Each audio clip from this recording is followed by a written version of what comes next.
Does your banana look like this after 2 days of buying it?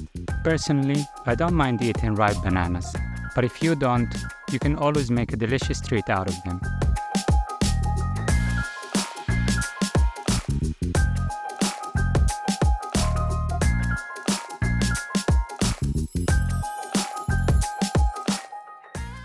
I have here 3 bananas. As you can see, they're starting to get black, but they're not completely ripened yet.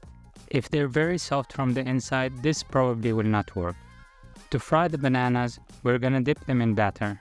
Some like to cut them in half. I've seen some people putting the whole banana in batter, but I cut them on the bias as it's easier to handle. Then for the batter, I'll measure 75 grams of all-purpose flour, 2 tablespoons of cornstarch. This will make them crispy and give them a slight crunch. 25 grams of sugar, half a teaspoon of baking powder, and a tiny amount of salt. Then mix everything together before adding 100 grams of oat milk. You want a thick batter, something similar to pancake batter. I'll let this sit for 5 minutes for the sugar to dissolve.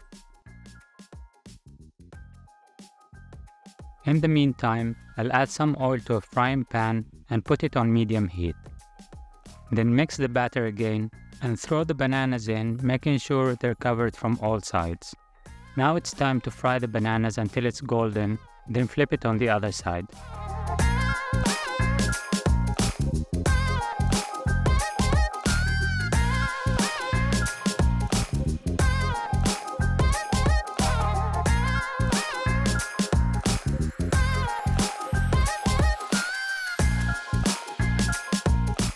Here are a few tips.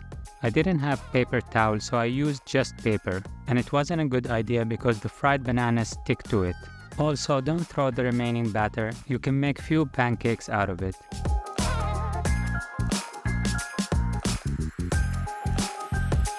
If you don't use sugar in the recipe, you can add some syrup or chocolate sauce on top.